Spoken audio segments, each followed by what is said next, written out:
دڵخۆش بین بە ئیسلام، وا نەزانین ئیسلامەتی بارە، وا نەزانن ئەو ئافرەتانەی ئابایان کردووە و نیقابیان کردووە لە ژیانێکی ناڕەحەتان. بەخوا برا سفورەکان ژیانیان خۆشە و هەر ئەوان بەختیانەیەوە و گوێتان لەو قسانە نابێ، هەر ئەوان شانسیان هەیە و ناو بەهەشتی خوای گەورە باشی داوە پێی بۆ خۆی بەهەشتە، خۆی ڕوت کردوتەوە خوا بەهەشتی ئەداتێ. تۆ نیقابت کردووە، تۆ ڕیشت داناوە، تۆ ئیسلام جێبەجێەکەی ناڕەحەتیت. الدنیا سجن المؤمن وجنة الكافر. بەندینخانەی ئینسانی ئیماندارە ناتوانانی دەست بۆ مشتێبەری. دڵت خۆش بێ بە ئیسلام، شانازی بە ئیسلامەتەکەەوە بکە.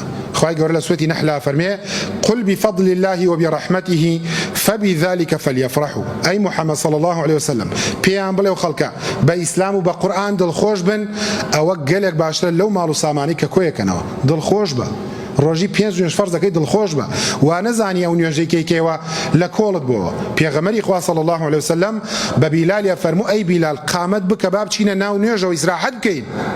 ئێمە ئەمڕۆڵین با نوێژەکەمان بکەین بەڵکو ئیسراحەتێ بکەین، یعنی نوێژەکەمان کردی ئیسراحەتەکەین، ناڵێ با بچینە ناو نوێژەوە. ئێستش لە مزگەوتەکانە ئێمە زۆر کات لە خەڵکانێک ئەمینین بەڕاستیەکەی پەلەپەلیانە.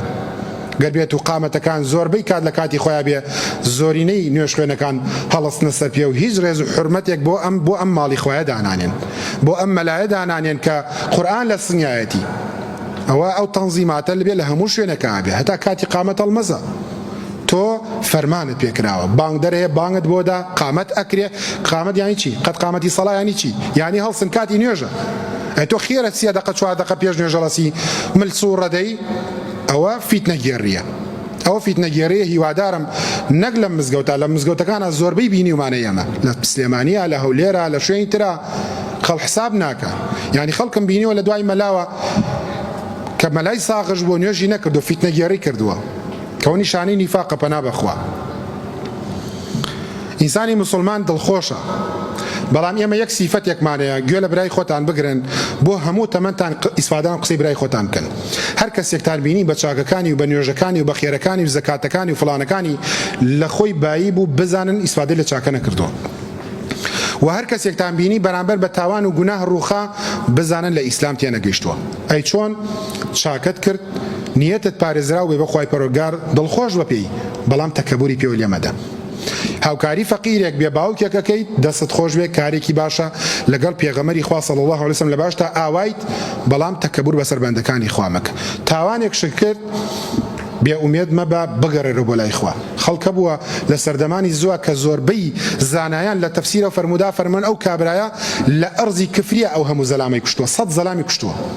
ئەچێ بۆ لای عابیدێک کە عیلمی پێ نییە، ئەڵێ تەوبە بکەم خوا لێم خۆشە بێ، 99 زەلام کوشتووە، دەڵێ نە، ئەی کوژێت و کا بە 100. بە کابرایەکی عالم ئەڵێ من 100 زەلامم کوشتووە، تەوبە بکەم 100 زەلام. جاخۆ پرسیار لە هەر مەلایەکی ئەم سەردەمێ ئێمە بکات، بڵێ 5 زەلام کوشتەشمە باشتەوە، لە بابە تۆ لە بنی جەهەنەمایت. هەروای لێکا کابرا ئەوەی تر 50 تریش بکوژێت.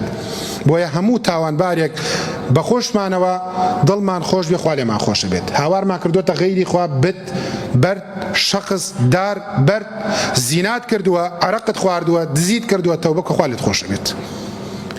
لە خۆشبوونی خوا شەو و ڕۆژێ